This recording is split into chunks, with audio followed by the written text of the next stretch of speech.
দেখতে পাচ্ছেন খুলনা কুষ্টিয়া মহাসড়কের বর্তমান পরিস্থিতি দেখেন। একটা হাইওয়ে খুব বেশি দিন যে কনস্ট্রাকশন হয়েছে, খুব বেশি দিন যে এই রাস্তাটা এস্টাবলিশড হয়েছে তা না। তো সিচুয়েশনটা একটু দেখানোর চেষ্টা করছি। এ দেখেন গাড়ি আসতেছে, কি পরিমাণ যানবাহনের চাপ। তারপরেও এর পরিস্থিতি দেখেন রাস্তা।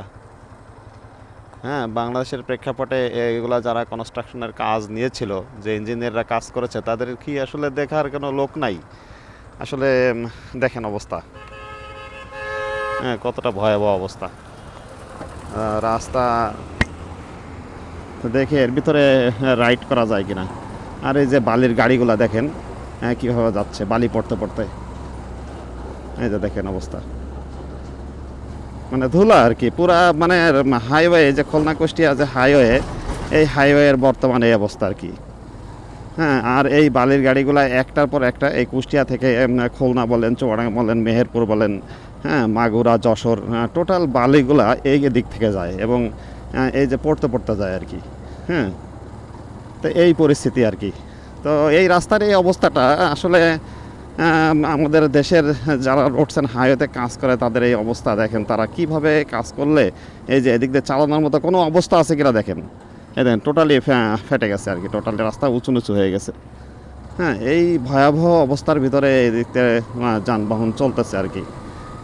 তো এই রাস্তাটা দেখানোর জন্য ভিডিওটা করা, আপনারা শেয়ার করে দেবেন যাতে কর্তৃপক্ষের দৃষ্টিগোচর হয় বিষয়টা, এবং এটার ব্যাপারে একটা ইনিশিয়েটিভ নেয় এবং একটা জনবহুল এবং একটা খুবই একটা ইউজফুল রোড, যে রাস্তাটার আসলে কাজ হওয়া উচিত। এই দেখেন অবস্থা, কী অবস্থা হয়েছে দেখেন।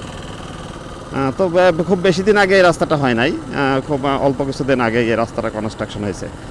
তারপরেও মাঝে মাঝে এই যে দেখেন কতটা উঁচু হয়ে গেছে। হ্যাঁ, মানে উঁচু নিচু হয়ে গেছে, অর্থাৎ এখানে যে ধরনের প্রযুক্তি ইউজ করা দরকার সেই ধরনের প্রযুক্তি ইউজ করা হয়নি, যার কারণে যে ম্যাটেরিয়ালসের অসামঞ্জস্যতার কারণে আমার মনে হয় এহেন পরিস্থিতির সৃষ্টি হয়েছে আর কি। এই যে দেখেন, আপনি যদি না দেখে ড্রাইভ করেন তাহলে আপনি কিন্তু একটা মারাত্মক ঝুঁকির মুখে পড়ে যেতে পারেন আর কি। তো আপনারা এই ভিডিওটা একটু শেয়ার করবেন, বেশি বেশি শেয়ার করার চেষ্টা করবেন যাতে করে কর্তৃপক্ষের দৃষ্টি গোচর হয় এবং এই রাস্তাটার একটা আসল সমাধান হয়।